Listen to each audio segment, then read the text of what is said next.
Good morning, everybody, and welcome to this hearing between the UN Special Rapporteur on the situation of human rights defenders, Mary Lawlor, and human rights defenders from Congo.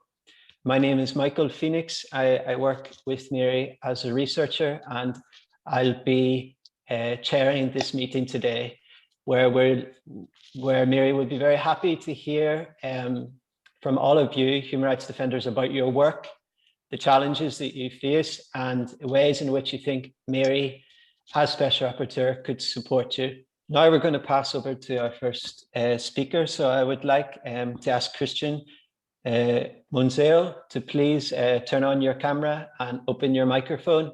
And you have 7 minutes, Christian. Go ahead.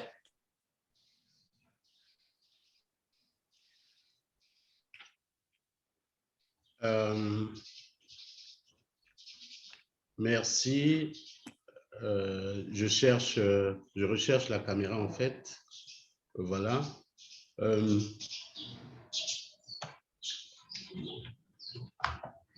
Apparemment la caméra a des soucis.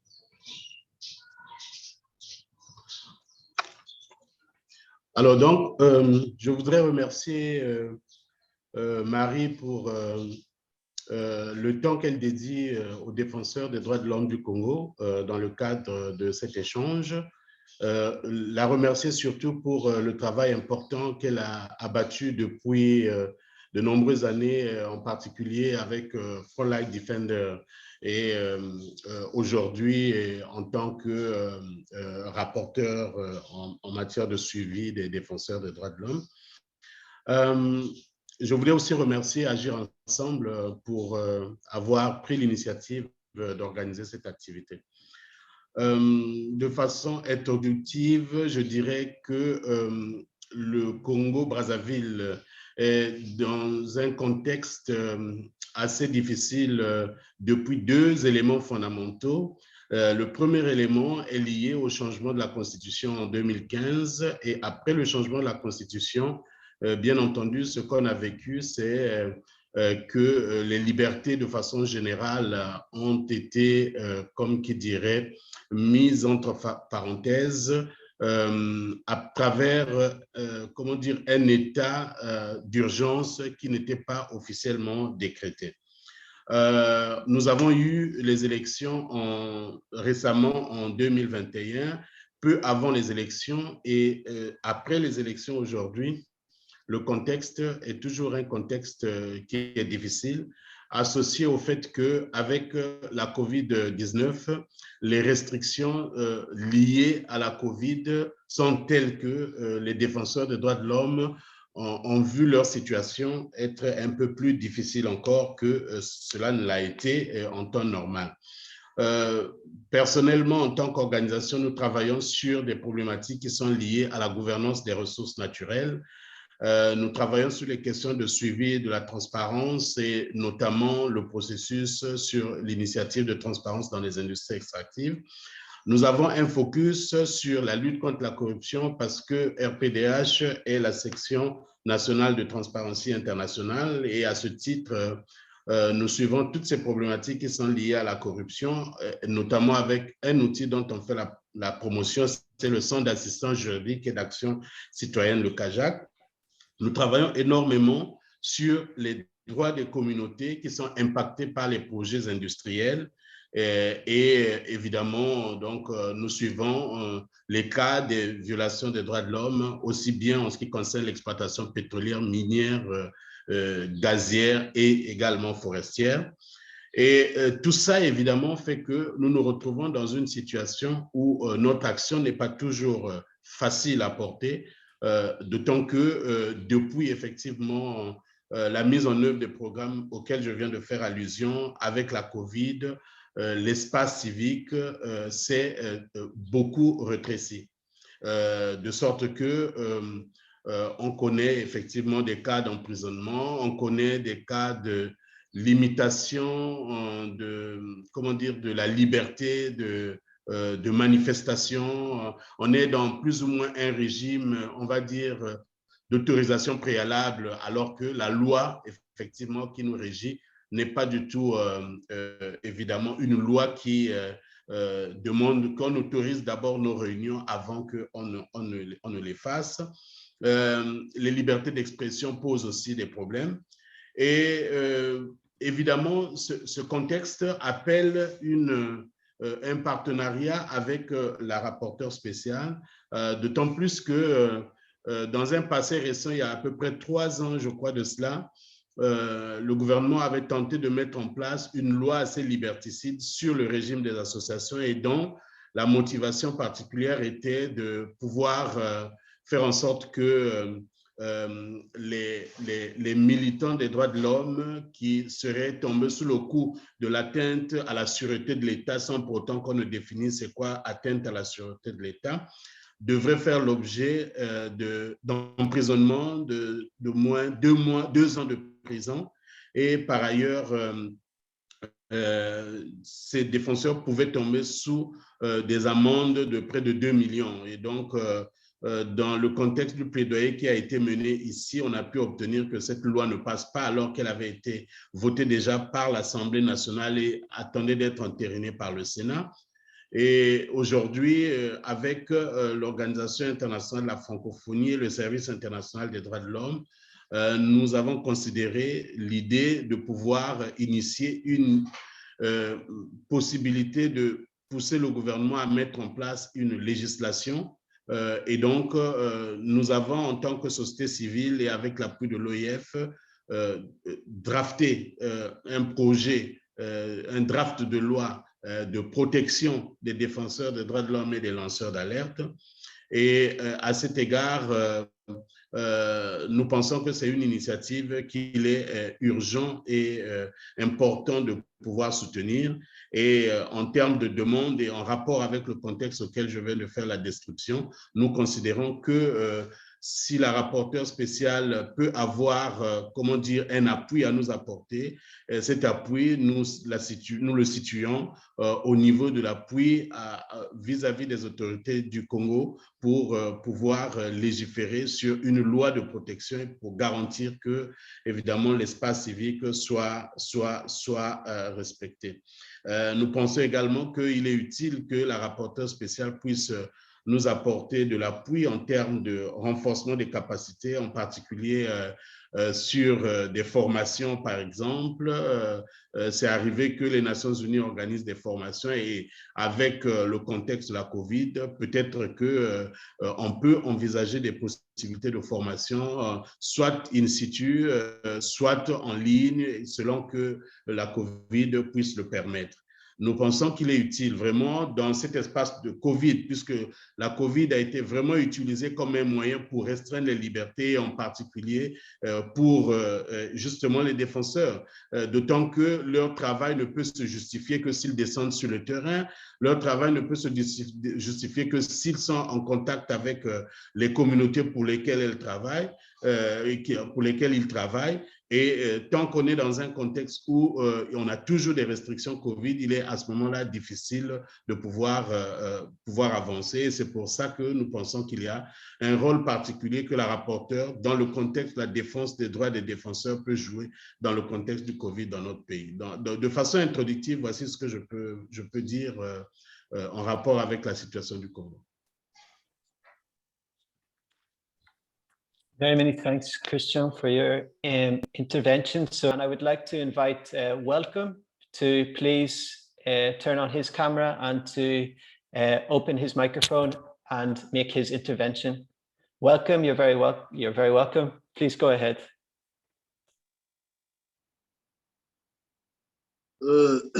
Merci. Merci, je me présente une fois de plus. C'est Welcome Zaba, avocat du Congo, au barreau de Pointe-Noire et militant des droits humains. Je ne veux pas revenir sur ce qui a été déjà dit parce que je crois que Christian a fait une très belle introduction de la réalité des droits de l'homme sur le terrain, des difficultés rencontrées et de ce qui se passe réellement, ce que nous vivons au quotidien. Je vais m'appesantir un peu sur l'action que nous faisons. Je vous ai dit tout à l'heure que je suis avocat et je travaille, pas essentiellement, mais le plus important de mon travail est axé sur, évidemment, la défense de toutes les personnes qui sont victimes des violations des droits de l'homme. Et cette défense, nous la faisons à partir des enquêtes préliminaires. Donc, je disais ici, à partir des enquêtes préliminaires partant de la garde à vue, jusqu'à ce que l'affaire soit renvoyée devant une juridiction de jugement. Et évidemment, dans ce que nous faisons, nous rencontrons beaucoup de difficultés. Difficultés au niveau des enquêtes préliminaires menées par les services de police, difficultés au niveau des parquets lorsque les différentes affaires sont déférées au parquet, difficultés au niveau même des juridictions des jugements lorsque ces affaires passent en pleine audience. Je vais m'expliquer. Nous sommes dans un pays où, comme on a dit, le contexte s'est aggravé depuis le changement de la Constitution avec le référendum de 2015. Et ça a renforcé un système de protection du pouvoir qui a mis sur pied des stratégies allant dans le sens de pouvoir corser ou contrarier, mettre en difficulté l'application ou le respect des droits de l'homme. Aujourd'hui, la difficulté que nous avons principalement relève du fait de rapports des avocats que nous sommes, qui travaillons sur la défense des victimes des droits de l'homme avec la police. La plupart de ceux qui aujourd'hui sont arrêtés dans le cadre, sont poursuivis dans le cadre de violence des droits de l'homme sont interpellés par une structure qu'on appelle chez nous la centrale d'intelligence et de documentation. Hier, on l'appelait la DGST, donc la Direction générale de la sécurité territoriale. Et à partir du moment qu'une personne que nous défendons est dans ces locaux, il est difficile déjà d'avoir accès à la personne que nous défendons. Et non seulement il est difficile d'avoir accès à la personne que nous défendons, mais aussi les délais requis pour la garde à vue, qui chez nous est de 48 heures et 72 heures prolongées de 72 heures avec autorisation du procureur de la République, ne sont pas respectés. Donc, nous allons au-delà du délai. Et vous voyez, vous pouvez avoir évidemment quelqu'un qui est victime des violences des droits de l'homme, mais placé dans ces locaux que vous ne pouvez rencontrer simplement parce qu'on vous l'interdit. Et puis deux, voilà, on vous fait savoir que les enquêtes menées sont des enquêtes exceptionnelles qui peuvent aller au-delà des délais prescrits de la garde à vue et ça peut durer 2, 3 semaines, 1, 2 mois et pourquoi pas parfois 3 mois et vous les passez sans pouvoir rencontrer la personne que vous êtes en train de défendre. Et lorsque la personne est déférée au niveau du parquet, vous vous rendez au parquet, c'est donc le jour où vous rencontrez la personne, c'est le jour où la personne vous informe réellement des faits, ce qui s'est réellement passé et tout ce qu'elle a passé, tout ce que la personne a subi dans les locaux de la CID, donc l'ex-DGST. Et vous avez du mal tout de suite même à concevoir la défense parce que lorsqu'elle est souvent envoyée, après, bon, le dossier est renvoyé et une information peut être ouverte, renvoyée devant les juridictions de jugement. Donc, vous avez ou on a parfois du mal à avoir accès à l'ensemble du dossier et même aux différents scellés, des choses qui ont été soi-disant saisies. C'est-à-dire que tout le long de la procédure se passent des violations des règles de procédure et lorsque vous essayez de faire des recours, il est vraiment difficile d'avoir gain de cause. Ça se poursuit jusqu'à ce que l'affaire soit renvoyée devant la juridiction de jugement. Donc, en bref, ce que je voulais dire, c'est que la difficulté aujourd'hui que nous rencontrons pour la défense sur le plan judiciaire de ceux qui ont été victimes des violences des droits de l'homme, des violations des droits de l'homme, n'est pas chose facile, parce qu'il y a plusieurs obstacles que nous rencontrons. Et ce sont des obstacles connus de tous, ce sont des obstacles organisés et qui qui sont posés dans le non-respect des règles de procédure de nos textes. Donc, c'est la principale difficulté qu'en tant qu'avocat, militant des droits de l'homme et qui connaît le plus souvent des dossiers liés aux violences des droits de l'homme que nous subissons, que nous traversons. Et c'est la chose la plus difficile. On est obligé parfois de faire recours à nos différentes structures et à d'autres structures militantes des droits humains qui obligées de faire véhiculer toutes ces difficultés au niveau des médias pour que, évidemment, l'opinion tant nationale et internationale soit informée et connue de ce qui se passe. Donc, voilà un peu les difficultés que nous rencontrons. Et après, bon, il y a également les problèmes liés à notre sécurité parce que une fois que vous vous constituez dans ce genre de dossier, on sait que c'est tel avocat qui défend tel militant ou tel défenseur des droits humains. Vous êtes fiché et on attend juste que, je ne sais pas comment dire, c'est-à-dire qu'on vous cherche des poux sur la tête, comme il faut le dire, de telle sorte que lorsque vous vous retrouvez dans une situation, dans un contexte un peu difficile ou particulier, ben vous êtes surpris que même vous-même, vous soyez convoqué, influencé, et parfois on vous dit simplement de vous retirer dans ce dossier parce que si vous ne le faites pas, sachez-le que vous également, votre responsabilité sera engagée. Et donc, c'est un peu le risque que nous prenons également en assurant cette défense ou la défense de ces différentes personnes. Donc, brièvement, c'est ce que je peux dire. Le reste a été déjà dit. Le contexte dans lequel nous travaillons sur tous les plans de la défense des droits humains vous a été déjà brossé par mon prédécesseur. Et donc, voilà un peu ce que je peux dire. Et le reste, on suivra dans le cas des discussions. Merci. Thanks indeed very much. Welcome, and we'll continue the discussions later on after the other speakers have intervened. So I'd like to call on Rock now. I hope I've pronounced it right. If you can please turn on your camera and open your microphone and begin. Thanks very much.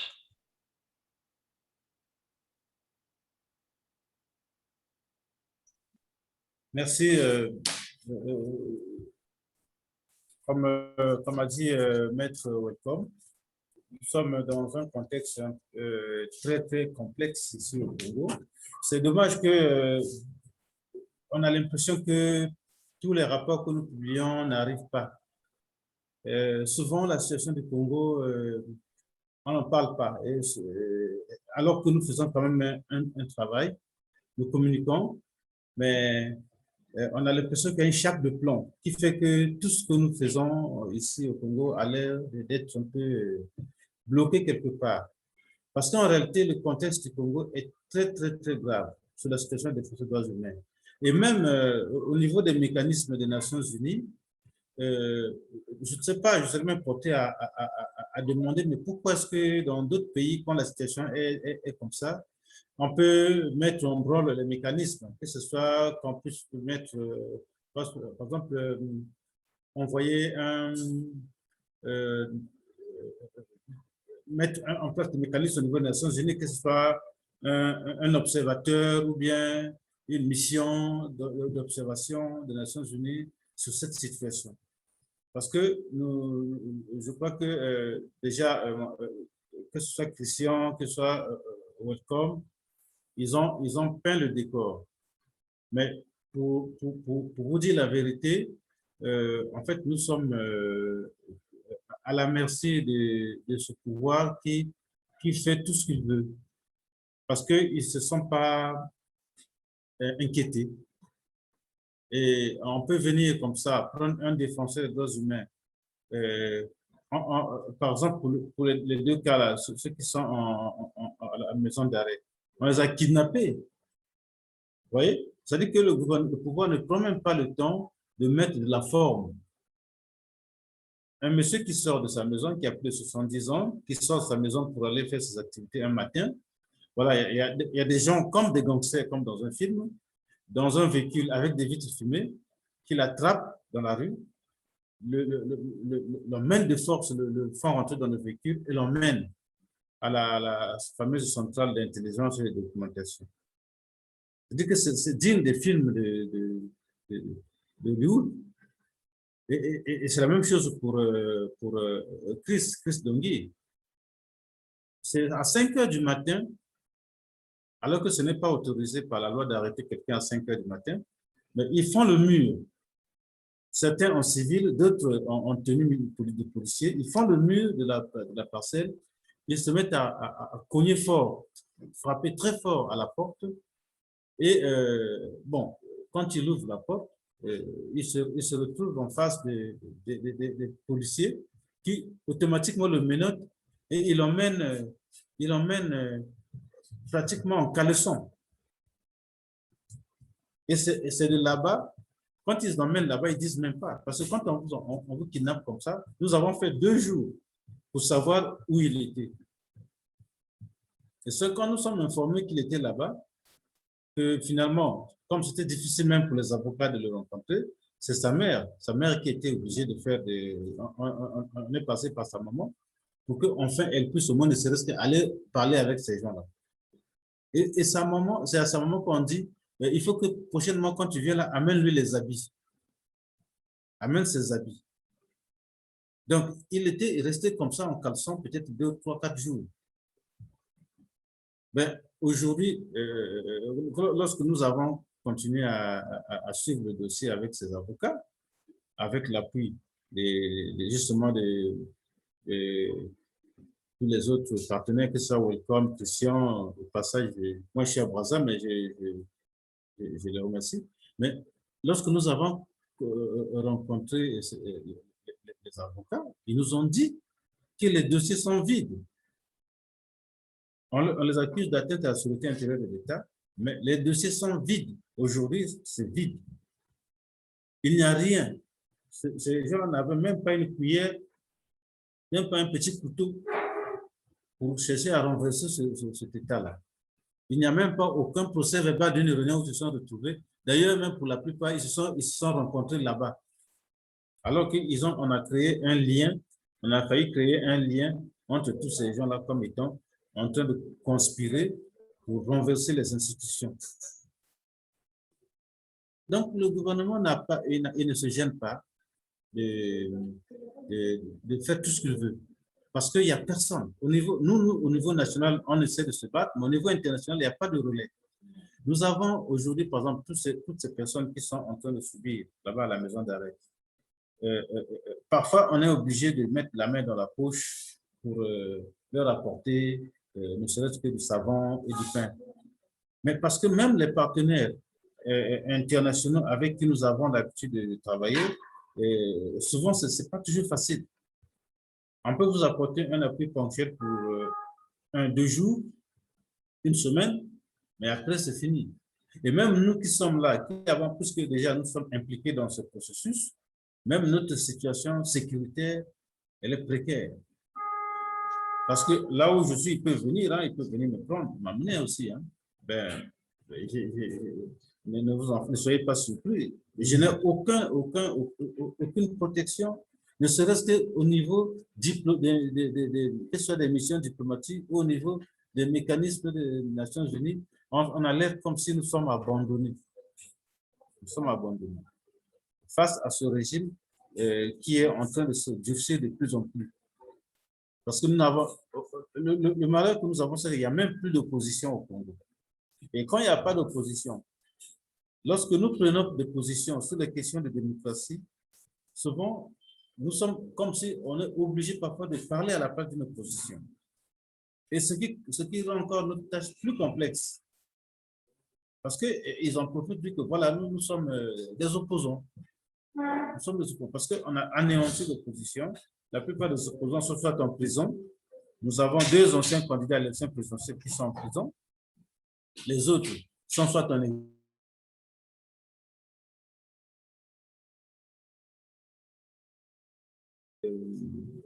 neutralisé ici au Congo. Nous ne sommes plus en démocratie. Ce n'est qu'une démocratie de façade. Nous ne sommes plus en démocratie. Et je pense que il serait souhaitable qu'au niveau, donc, c'est une recommandation que je proposais au niveau de la rapporteure. Je suis très heureux qu'il y ait eu cette initiative, que nous puissions au moins nous exprimer. Pour conclure, je dirais que je crois que le décor est déjà présenté. Nous attendons quelque chose de fort au niveau de la rapporteure pour que nous nous sentions quand même en sécurité. Il faut que le mécanisme du système de choses puisse saisir les autorités d'abord pour demander la libération des défenseurs qui sont en prison et qu'on mette en place un mécanisme d'alerte pour la protection de ceux qui sont dehors. Voilà. C'était ma principale préoccupation. Merci.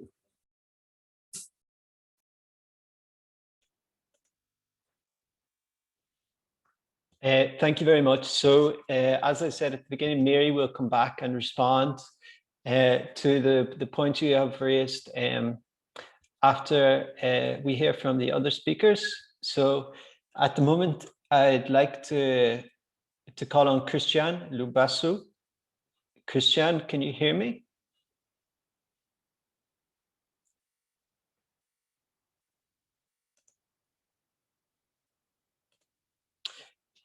Christian, perhaps you're on mute. If you could please unmute yourself and turn your camera on if possible. Oui, et la caméra. Marie, merci à tous pour cette opportunité que vous donnez aux défenseurs des droits de l'homme du Congo de partager avec vous leurs préoccupations. Et comme l'ont dit la plupart de mes prédécesseurs, la situation des droits de l'homme dans notre pays est plus ou moins catastrophique. Et cela est parti depuis la phase de la révision de la Constitution en 2015 et des élections présidentielles de 2016. Le tout a été plus ou moins renforcé par la crise sanitaire, avec beaucoup de privations de liberté, d'expression et de manifestation. Un constat qui a été fait pendant cette période et même qui est fait, c'est le non-respect des procédures à tous les niveaux. Les procédures d'arrestation, de détention et d'autres. Et pour cela, la CAD Congo, à travers ses missions de lutte contre la torture, le mauvais traitement et l'abolition de la peine de mort, à cela nous ajoutons les disparitions forcées, développe un certain nombre de programmes pour essayer de lutter contre ces fléaux. Ainsi, dans la mise en œuvre de ces programmes, nous sommes en droit quand même de reconnaître ce volontarisme de la CAD Congo qui est parvenu à l'abolition de la peine de mort, à la ratification d'un certain nombre d'instruments juridiques internationaux, comme l'OMCAT en 2015 et l'OP2 en 2020. Pour l'OMCAT, s'il faut le dire, certes,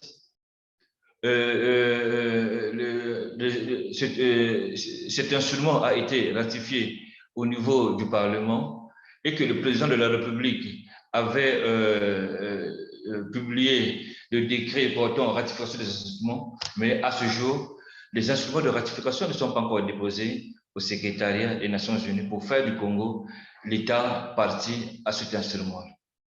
Concernant l'OP2, bien que les deux instruments, bien que l'OP2 a été ratifié par le Parlement, là, le président de la République n'a pas encore promulgué le décret de ratification de cet instrument et également, ces instruments ne sont pas déposés au niveau du secrétariat comme le premier. Cela nous donne plus ou moins cette volonté de toujours nous rapprocher du gouvernement pour essayer de mener le combat de plaidoyer pour le parachèvement de la ratification de ces deux instruments, de ces deux instruments internationaux qui pourront plus ou moins garantir le respect des droits de l'homme dans notre pays. Un autre élément que la carte Congo voudrait mettre à son actif est d'avoir mené un plaidoyer auprès de la Commission nationale des droits de l'homme pour que celle-ci s'autosaisisse des attributions du mécanisme national de prévention, pour donner ce pouvoir de visiter les lieux de détention, d'essayer de relever tout ce que nous sommes en train de constater comme violation des droits de l'homme dans ces lieux. Pour cela, la Commission nationale des droits de l'homme est en train plutôt de réviser sa loi organique pour mettre entre autres dispositions le monitoring des lieux de détention. Jusqu'à ce jour, le travail n'est pas fini et le travail plutôt est en cours. Bon. Pour le cas de la carte Congo, en termes de participation aux organes de traité, depuis 2008, nous participons aux différents examens, l'examen périodique universel et au comité contre la torture. Même tout récemment, nous avons soumis un rapport à la commission, au comité contre la torture, en attendant la réouverture de la session, pour que nous puissions présenter à la communauté internationale toutes les violations des droits de l'homme constatées dans le pays. Notre frère de Pointe-Noire nous a parlé un peu de différents cas relevés au niveau des maisons d'arrêt et même des postes de sécurité publique. Pour cela, la carte Congo, dans le cadre de son travail de monitoring dans les lieux de détention comme dans le poste de sécurité publique, a relevé également le même fait et également un certain volontarisme auprès du gouvernement.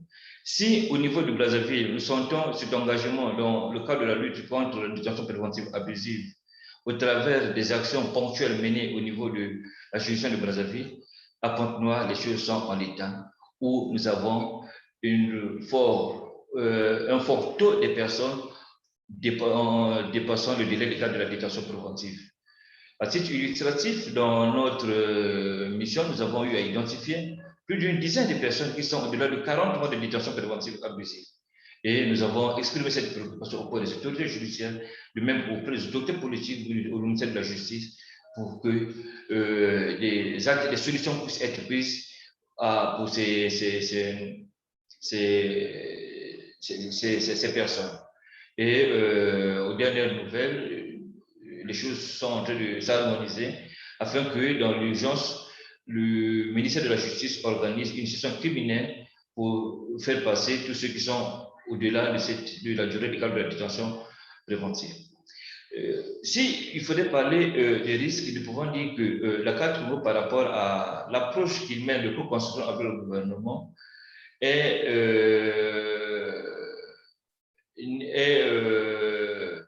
dans cette approche de co-construction et de vouloir travailler dans un lieu aussi sensible que celle des prisons, mène dans ce travail, dans cette action, le travail de contrôle, voilà, de contrôle de ces lieux.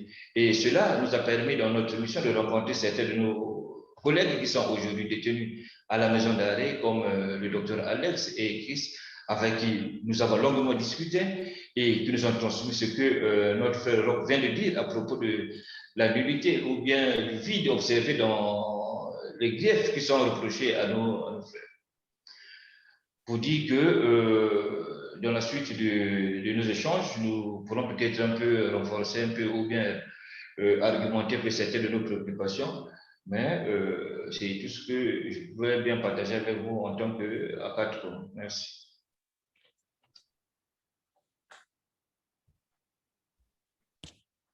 Thank you very much, Christian. So we were hoping that a few more people would be able to join, in particular 2 of your female colleagues, 2 women human rights defenders from Congo, but unfortunately they're having some internet connection problems. So for now, I'm going to hand it over to Mary to give a response to some of the things that you've already said. Just a reminder to everybody in the meeting to please try to speak rather slowly so the interpreters are able to interpret. Mary, please go ahead.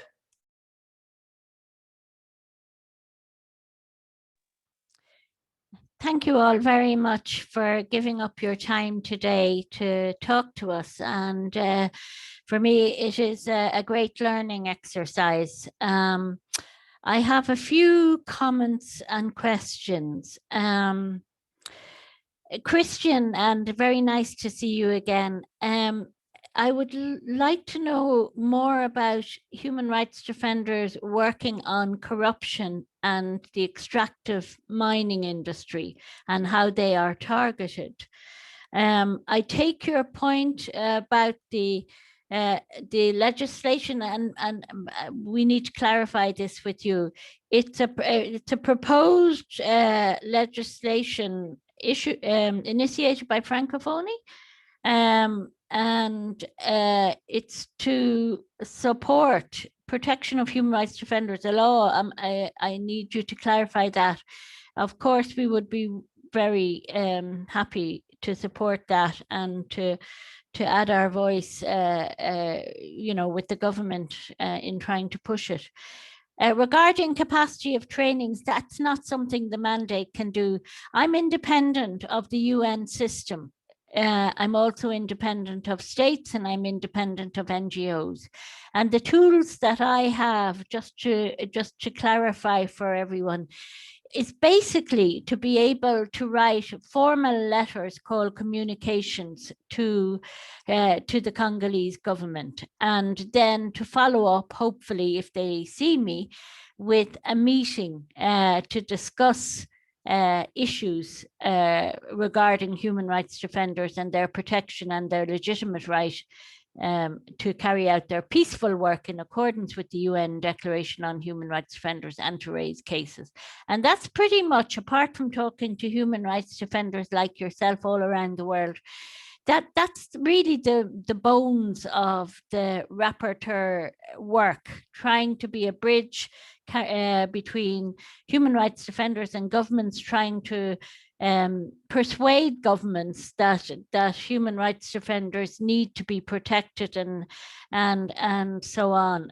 So the training part of it is not something that I can do. I suppose what we could explore is putting resources on. We've just set up this new website. We can explore putting up, we have a section for resources, putting up more kinds of links to where you could find trainings, but you would need to tell me what kind of trainings you're talking about.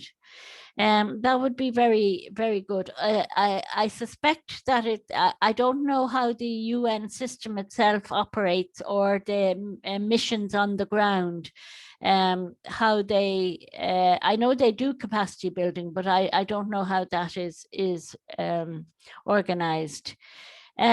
So Romnelli, it's very clear, and even from the previous discussion we had with other defenders about the difficulties in investigations and access to cases and to persons and to the court, and the prejudice against the lawyers.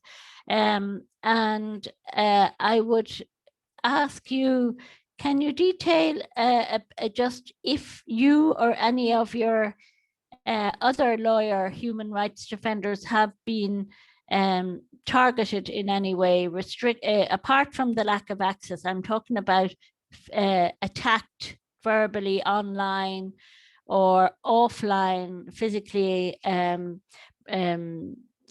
persecuted in some way. So if you could let me know about that.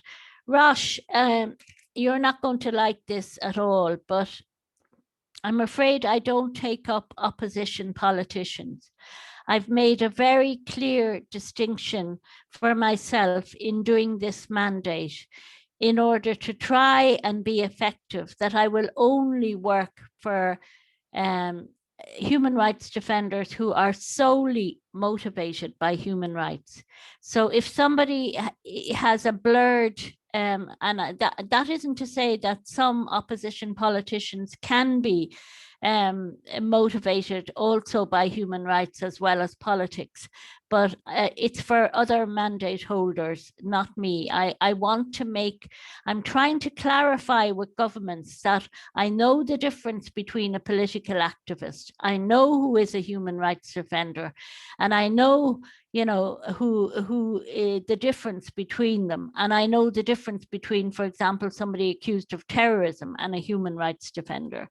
So it's very important to me that I frame the work that I'm doing around the motivation of human rights defenders in accordance with the declaration to which all states agreed. But I think maybe the working group on arbitrary detention, you could get in touch with them and see if they would raise the opposition leaders that you're talking about.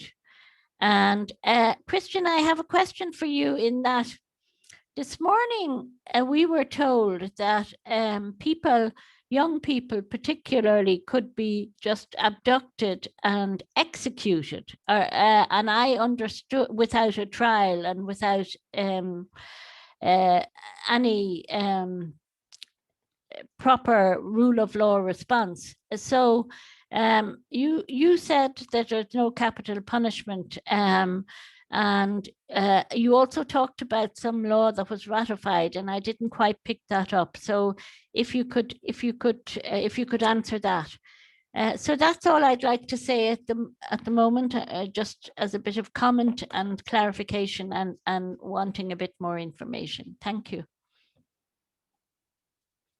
Thanks, Mary. So we still have some time left in the meeting. So what I suggest we do now is we go for a second shorter round, and I will call on you all, and you can maybe respond to the specific questions that Mary has put to you. So to begin, Christian Munzeo, would you like to talk a little bit more about HRD's working on corruption and the extractive industries? Oui, dans notre travail au quotidien, nous, déjà de prime abord, ce que nous voulons obtenir, c'est qu'il y ait une transparence sur les paiements et les recettes qui sont issus de l'exploitation de la forêt, du gaz, des mines et du pétrole. Et c'est pour ça que nous suivons la mise en œuvre du processus qu'on appelle initiative de transparence dans les industries extractives. Mais en plus, nous descendons également sur le terrain, partout où les activités industrielles se font, pour pouvoir enregistrer les violations des droits de l'homme qui sont liées à l'activité justement des industries. Parce que dans notre perspective, nous voulons garantir que l'exploitation du pétrole, des mines, de la forêt a un impact positif sur le développement et sur la lutte contre la pauvreté.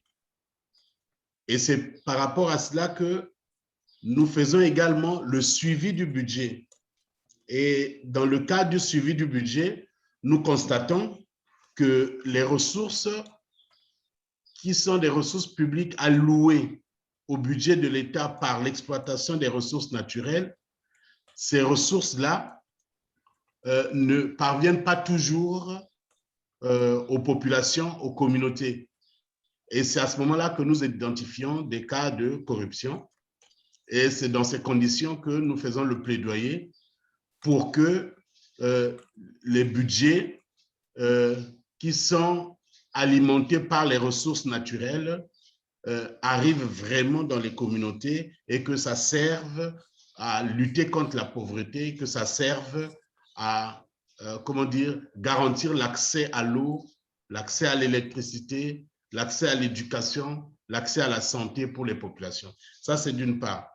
Maintenant, sur la loi que nous sommes en train dont nous faisons le suivi avec l'OIF, je mentionnais que l'OIF nous a donné un appui pour pouvoir réfléchir sur une idée de loi de protection comme ça se passe un peu ailleurs en Afrique de l'Ouest, etc.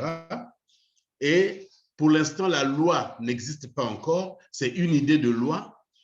Nous avons réfléchi au sein de la société civile et nous avons écrit, drafté quelque chose, des idées déclinées en termes de draft de loi de protection avec l'ensemble des besoins que nous considérons utiles à considérer dans un tel type de loi.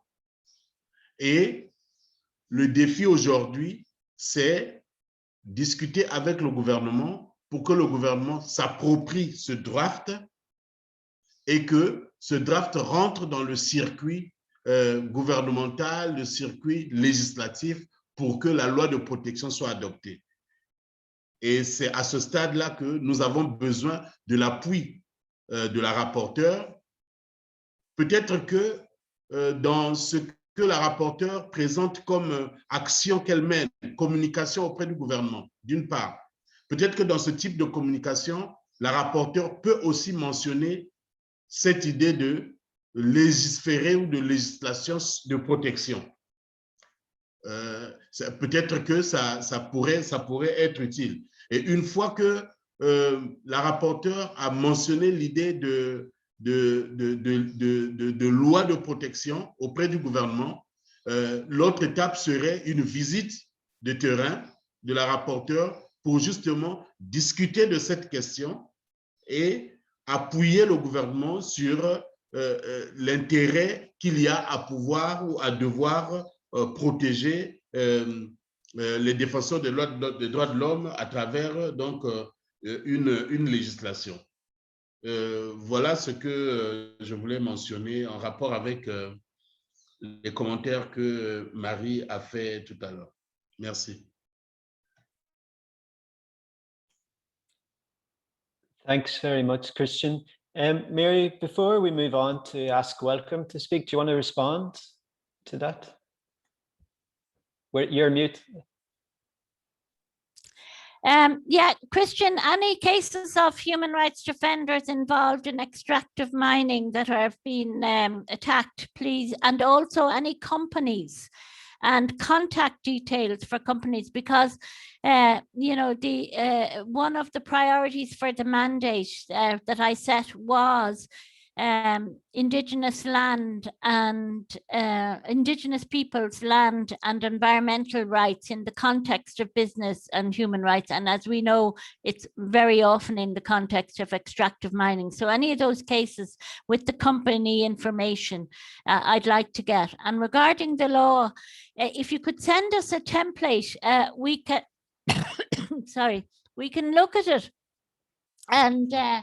and see how best to progress. I wonder, have you been in touch also with the International Service for Human Rights? I know they have a draft model law, and I think Côte d'Ivoire, Michael, you might be able to confirm this. I think Côte d'Ivoire used that as a model originally before their law was passed. Oui, merci. Nous avons étroitement travaillé avec le Service international des droits de l'homme qui a été la porte d'entrée pour qu'on avance dans cette idée. Et la francophonie a admis que nous passions à une autre étape qui est celle d'une validation de ce draft de loi qui a été conçu sur le modèle effectivement de loi type de protection.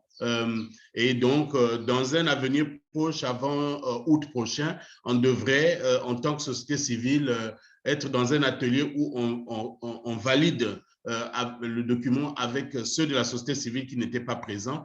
Et ensuite, nous avons besoin d'appui pour présenter ce travail auprès du gouvernement, de façon à ce que le gouvernement s'engage à faire adopter effectivement ce tel type de loi. Nous vous enverrons évidemment le contenu et une synthèse sur ce que nous avions fait. Nous allons vous faire suivre, effectivement. Quant au cas... Okay, Christian, thank you. And I'll also talk to the African Commissioner on Human and People's Rights about it. also when I get it. Parfait. Sur les cas, nous vous alimenterons également sur l'ensemble des informations que nous avons en matière de violation des droits de l'homme et violation des droits des défenseurs qui sont sur le terrain et qui travaillent et qui suivent l'action des entreprises dans le contexte de l'exploitation des ressources naturelles. Nous allons vous revenir avec les informations que nous avons. Nous allons vous écrire pour ça. Thanks very much, Christian. That's all very useful. So now I'd like to ask Welcome if he would like to talk and answer Mary's question about whether there have been any direct attacks against lawyers who are human rights defenders. Welcome, please go ahead. Merci, merci Michael pour la parole que vous me redonnez. Merci Mary pour les différentes questions que vous avez posées. Oui, évidemment, les avocats sont victimes des attaques ciblées et même persécutées. Je vous prends, je suis avocat d'un ancien employé de la société Total qui évidemment s'est retrouvé en détention à l'ex-DGST simplement parce qu'il réclamait les droits de son licenciement. Il avait été licencié, il réclamait les droits de son licenciement et il a été pris à la DGST parce qu'on lui a monté une fiche disant que finalement c'était un opposant qui avait soutenu le général Mokoko, candidat à l'élection présidentielle de 2016. Et voilà qu'au-delà, il voulait mener une action allant dans le sens de mettre le feu au grand marché de Pointe-Noire et brûler la société Total. Bon, et évidemment, ce jour-là, quand j'arrive, le premier jour, on ne me reçoit pas. Et la deuxième fois, j'étais obligé d'adresser une correspondance au procureur de la République qui a donc appelé le commissaire central et le directeur départemental de la DGST. Et c'est comme ça, finalement, que je suis reçu. Et quand je suis reçu, je suis victime des violences verbales. Tout de suite, on me dit, mais écoutez, vous êtes jeune, vous constituez dans un tel dossier sensible de quelqu'un qui veut mettre le feu au grand marché, donc porter atteinte à la sûreté intérieure de l'État. Et écoutez, tant pis pour vous, si quelque chose vous arrive, parce qu'au finish, vous-même pouvez être pris pour complicité. Voilà, on me racontait n'importe quoi. Bon, mais j'ai pris mon courage. Et finalement, nous nous sommes battus jusqu'à ce que ce monsieur ait bénéficié d'une liberté de quelques jours, parce qu'après, il devait être en principe être repris par la même DGST, mais nous nous sommes arrangés à ce qu'il sorte du pays. Aujourd'hui, il est en exil en France.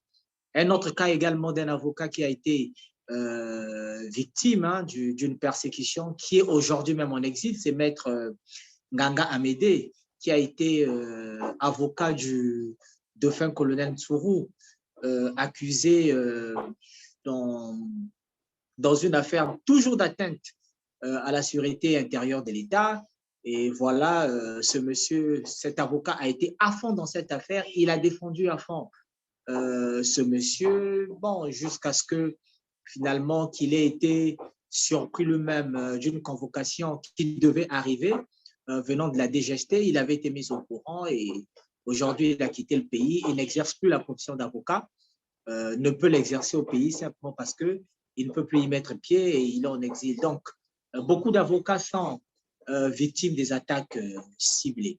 Voilà ce que je peux dire en ce qui concerne les avocats. Vous avez également, Mary, posé une question sur les jeunes qui sont kidnappés et exécutés sans procès, si je ne me trompe pas. Vous avez voulu en savoir un peu plus. Oui, je le confirme. Aujourd'hui, vous savez, nous avons le banditisme urbain qui s'aggrave dans nos deux grandes villes, donc Brazzaville et Pointe-Noire. Et ce banditisme urbain est mené par des jeunes qu'on appelle les bébés noirs. Ce sont des jeunes, certains sont mineurs et les plus âgés peuvent avoir peut-être à peine 25 ou 30 ans. Et finalement, qu'est-ce qui se passe? C'est qu'une stratégie a été bâtie par nos services de sécurité, que ce soit à Brazzaville ou à Pointe-Noire, c'est celle de l'exécution. Donc, pour ceux qui n'ont pas de chance, c'est celle de l'exécution de ces jeunes. C'est-à-dire qu'une fois qu'on a mis la main sur ces jeunes, il est difficile de les retrouver dans tel ou tel commissariat. Ben, vous êtes surpris après que c'est un corps en dépôt au niveau de la morgue. Et voilà, pour les parents qui font de la recherche, et sont surpris parfois d'aller retrouver les corps à la morgue.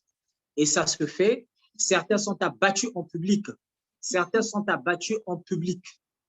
Certains sont abattus en public devant le monde. Récemment, il y a même pas un mois, je crois 3 semaines, si je ne me trompe pas, Christian et les habitants de Pointe-Noire pourront me le dire un peu plus. Il y a un qui a été abattu au Grand Marché, non loin du commissariat au rond-point Lumumba. Il a été abattu, on a pris le corps, on est allé déposer à la morgue et je crois que même au niveau de la morgue, on a refusé de prendre le corps et jusqu'à ce que les parents sont venus. Donc, c'est une pratique qui se fait alors que les procédures sont claires à partir du moment où on met la main sur ce genre de personnes.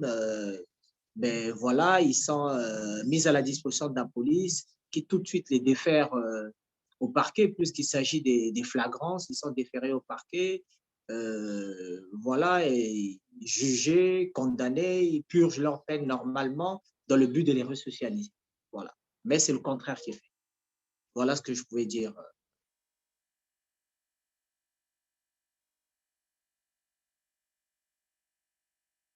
Thanks, welcome. Have you been in touch with the rapporteur on extrajudicial executions on this? It might be a good person to follow up with. Je n'ai pas été en contact avec le rapporteur, non. Et je vais également vous dire que déjà, nous, au barreau même de Pointe-Noire, en 2018, nous avons tenté de mener une action. Nous avons tenté de faire une marche. On avait écrit à la préfecture de Pointe-Noire et parce qu'il y a un de nos confrères avocats, évidemment, dont l'enfant avait été froidement abattu en 2018, toujours dans ces cas, traité donc de bandits. Et voilà, nous avons écrit à la préfecture parce qu'on voulait faire une marche. Et tout de suite, c'est le commandement de la zone militaire de Pointe-Noire qui avait convoqué les avocats. Et ce jour-là, nous nous sommes réunis. Certains avocats disaient que ce n'était pas normal qu'on se rende au commandement de la zone et d'autres ont dit non, étant donné qu'ils nous ont convoqués. Allons-y tous en robe et on verra sur place ce qui se dira. Nous sommes arrivés sur place, mais c'était une réunion aux allures de menace. Pour nous dire, écoutez, vous n'avez pas à faire des marches, vous allez dénoncer quoi? Nous leur avons dit que nous dénonçons la violation des droits de l'homme parce que nous sommes dans un état de droit avec les textes qui régissent toute la procédure liée aux personnes qui posent des actes infractionnels. Donc, à partir du moment où vous avez constaté que ce jeune a posé un acte infractionnel, on aurait pu mettre la main sur lui, le déférer au parquet, être jugé et condamné si, évidemment, ce dernier avait posé des actes infractionnels. Mais lorsqu'on se met tout de suite d'abattre et de tirer, de tuer la personne, ben, on se pose la question de savoir où est passée la présomption d'innocence. Donc, ce jour-là, c'était houleux. Et finalement, on nous a interdit de faire cette marche. On a été menacés, on nous a interdit de faire cette marche. Et clairement, on nous avait dit que pour ceux qui essaieront de faire cette marche, ben, les arrestations vont s'en suivre. Voilà, vous savez qu'au niveau de commandement de la zone militaire de Pointe-Noire, quand vous êtes arrêté, Welcome, who kills these young people? Who is killing these young people? Il y a les services de police, mais il y a surtout un service. À Pointe-Noire, je connais le service, on l'appelle discipline générale.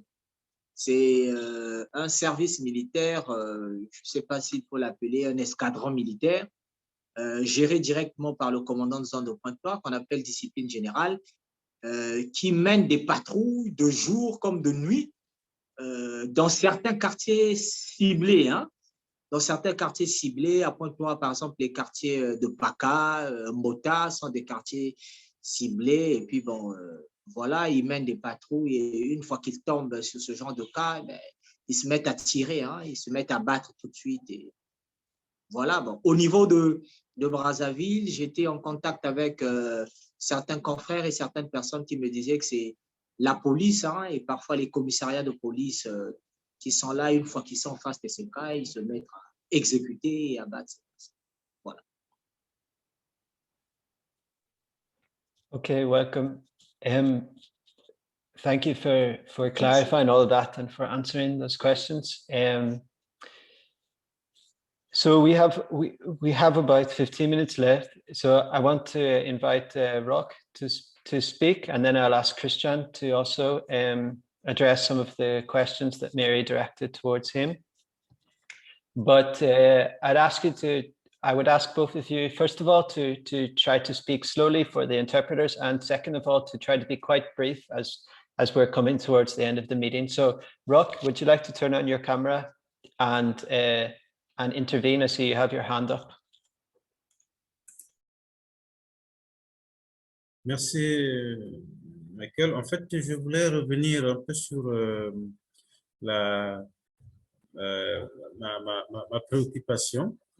Il est vrai que nous avons évoqué la question des prisonniers politiques et j'ai compris tout à fait que le mandat de la rapporteure spéciale n'est pas conforme à cette question. Par contre, je souhaiterais quand même rappeler, je ne sais pas, comme j'ai pris le train en mars, j'ai commencé un peu en retard avec la connexion. J'espère que mes prédécesseurs ont évoqué les cas des défenseurs des droits humains qui sont en détention. Nous avons le docteur Alex Sabana, nous avons Chris Dongui. J'ai expliqué comment ils avaient été arrêtés. Eux, là, ce sont des défenseurs des droits humains. Ce ne sont pas des politiciens, ce ne sont pas des opposants. Et jusqu'à aujourd'hui, ils sont à la maison d'arrêt. Je crois que Maître Welcome, nous l'avons saisi, il connaît le dossier. Et comme j'ai expliqué tout à l'heure, que leur dossier est vide. Et malheureusement, ils sont toujours détenus à la maison d'arrêt en toute impunité. En dehors de cela, même nous-mêmes, en tant que défenseurs humains, puisqu'il avait été arrêté en fait à l'issue d'une conférence de presse que nous avions organisée. Nous avons organisé une conférence de presse ici à l'issue des élections présidentielles. Nous avons dénoncé toutes les irrégularités qui avaient été constatées au cours de ces élections présidentielles. Donc, Chris Dongui était avec moi. Nous avons ensemble passé des interviews. Et parmi les raisons pour lesquelles on l'a arrêté, c'est justement cette interview-là. Et même moi, j'ai été aussi ciblé. Et je peux vous dire, à un moment donné, j'étais presque en clandestinité. Parce que nous avons pris des positions sur des questions de démocratie, sur les droits humains. Et donc, c'est pour cela que nous demandons, quand j'ai dit que nous avons l'impression que notre situation n'est pas connue, je reviens sur ma proposition pour que la rapporteure spéciale puisse programmer une mission de terrain au Congo, pour que la situation du Congo soit connue et que aussi nous ayons quand même l'impression d'être quand même protégés quelque part, parce que nous sommes, il y a un problème ici. Nous, les défenseurs des droits humains au Congo, nous sommes en train de faire un grand travail qui non seulement n'est pas connu, mais nous sommes dans une insécurité. Et donc, voilà un peu, je reviens sur cette situation. Il y a des défenseurs humains qui sont réellement en détention actuellement. Et d'autres défenseurs qui sont dehors, qui se sentent en insécurité. En insécurité.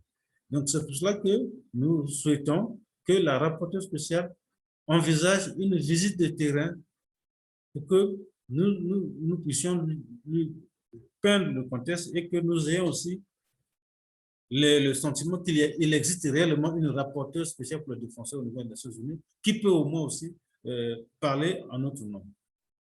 Merci beaucoup.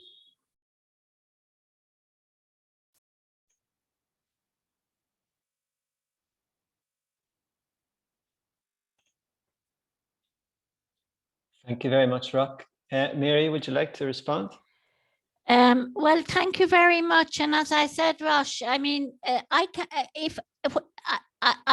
don't have second sight, so I need the cases documented and sent to the inbox of human rights defenders.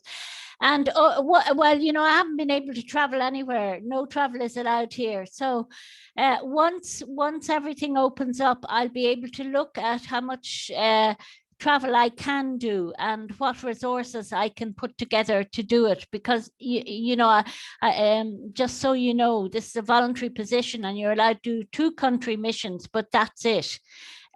So the other stuff I fundraise for. So if I can, I'm not making any promises, but if I can, further on in my mandate, I'll see if we can put together some sort of a visit to the ground.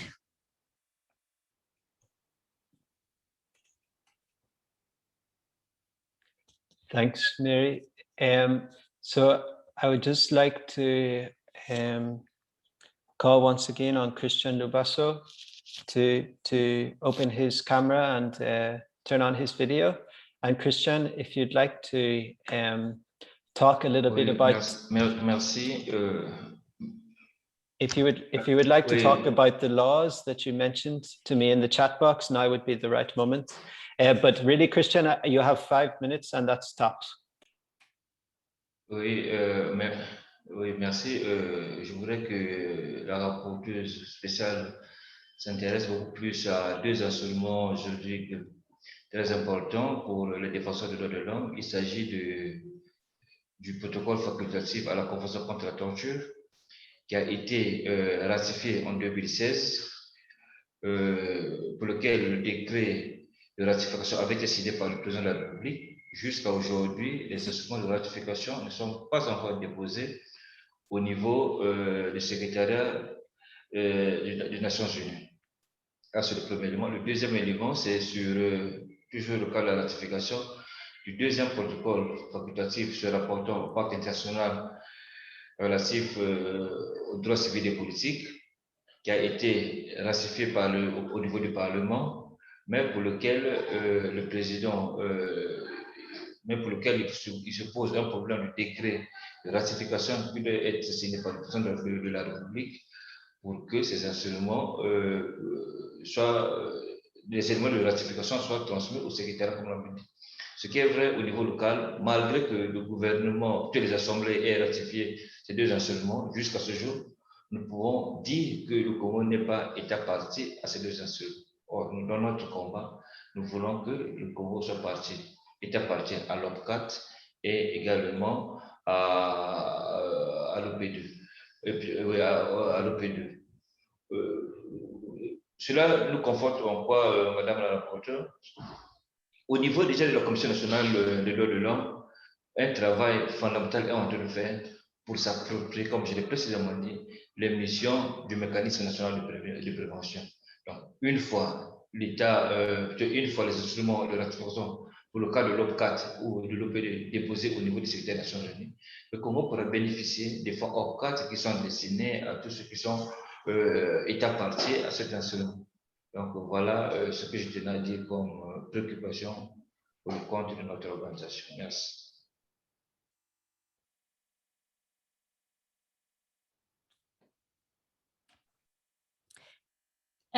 Thank you, Christian.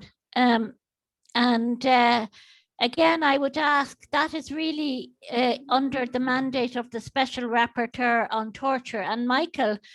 So we're going to draw the meeting to a close now. And Mary, I would just like to ask you to say some final words before we wrap up, if you'd like to go ahead. Thank you all very much for giving up your time today to speak with us and to increase our understanding of the situation on human rights defenders and the risks that they face in doing their valuable and legitimate work in accordance with the UN Declaration on Human Rights Defenders, to which the Congolese state has adopted. The UN Declaration on Human Rights Defenders was adopted by consensus in 1998. So I think it is an important tool to use and to remind the government. I can react only on cases of human rights defenders who have been targeted because of their peaceful, legitimate work. And I encourage you to send me information on those cases to the webmail, and I will try and take up those cases. I can't promise in all the time because I have a global mandate, and because of limited capacity, there's one person in the office in Geneva, Human Rights Office, and one other intern. But because of that limited capacity, it may be that I can only take up the most serious cases, but I would encourage you anyway, because it's good for me to understand more the situation of human rights defenders on the ground. So thank you very much, and I wish you well with your work, and let's stay in touch. Thank you, and bye-bye.